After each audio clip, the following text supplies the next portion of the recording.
Hello guys, this is Dat Crazy Editor, and today I'm going to be doing a tutorial. Now, these tutorials are going to be like everyday stuff that you might find an annoyance or need help with. If you guys think I shouldn't do any tutorials, just let me know in the comments. Anywho, today we're going to be removing the beeping noise from any kinds of remotes you might have, such as this one. This is a remote for a drone I have, and whenever you would record video with it or turn it on and it would get out of range, it would suddenly start beeping really loud and really annoying. I did not like that at all. So today we're going to talk about how to remove any type of sound beeping. Not any speakers that play like music or stuff in your toys, but any beeping that comes from remotes. That's all this is supposed to be used for, okay? And I know that this will work for everyone because I used to be in electrical engineering, so let's just get straight to it. So what you're going to need for this tutorial is you're going to need scissors or a flathead screwdriver, a screwdriver that fits your remote or however your remote pops apart, the remote. That's it.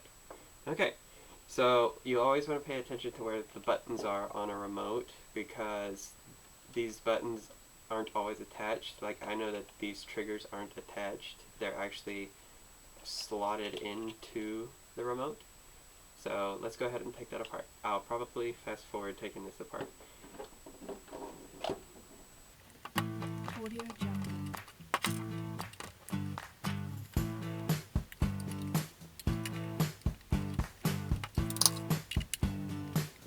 Audio Jungle. Audio Jungle.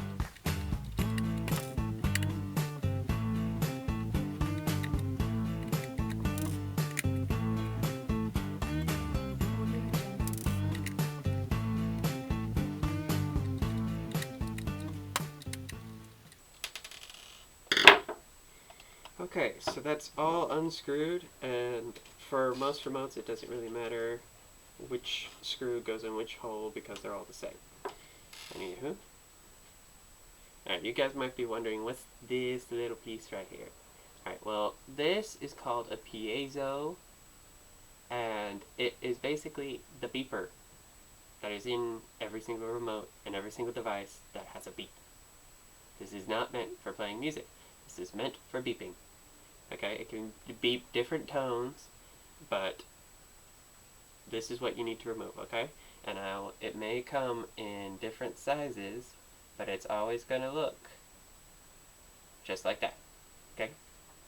Alright, so we're going to take apart the remote, and right, like I said, be careful of buttons. So whatever side the buttons are on, you want that side face down, okay?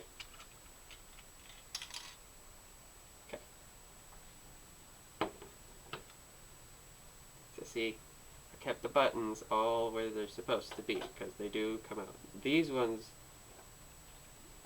they have brackets screwed in, but the buttons can come out, okay? And we'll just put that over here, because I really don't need that. Alright. Now, I've already removed the one from this one, and I didn't have another remote to do this with, so sorry about that. But as you can see, there's a little circle right here, and it fits the piezo almost perfectly. Okay, don't know if you can really see that, but there you go. Okay, so where that is, that's what you want to remove.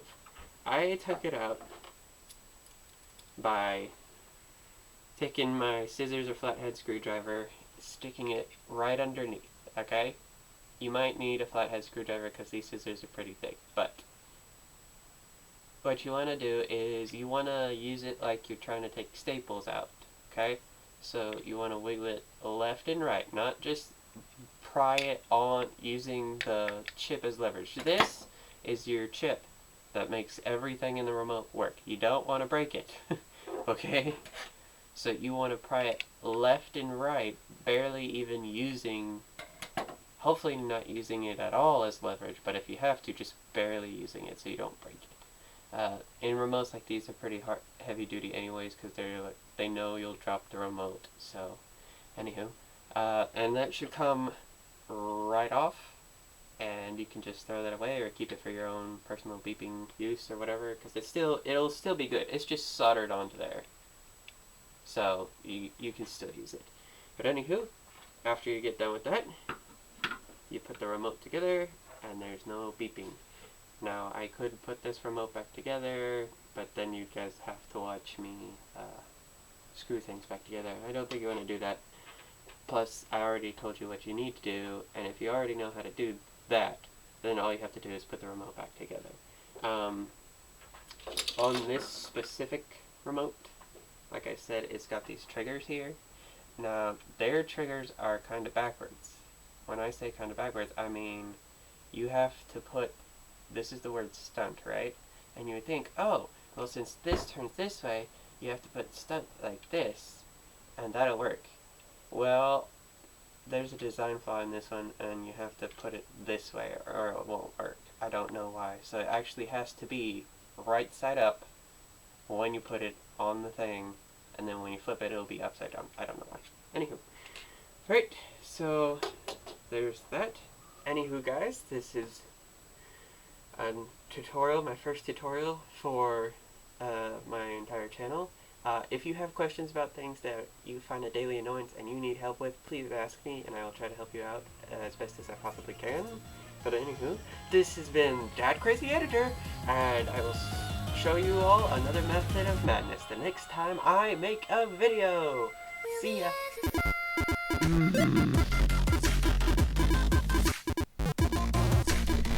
It's a load of bull. Oh gosh! Oh, he's not turned around anymore. No, no. Okay, I can hit his head. Yeah!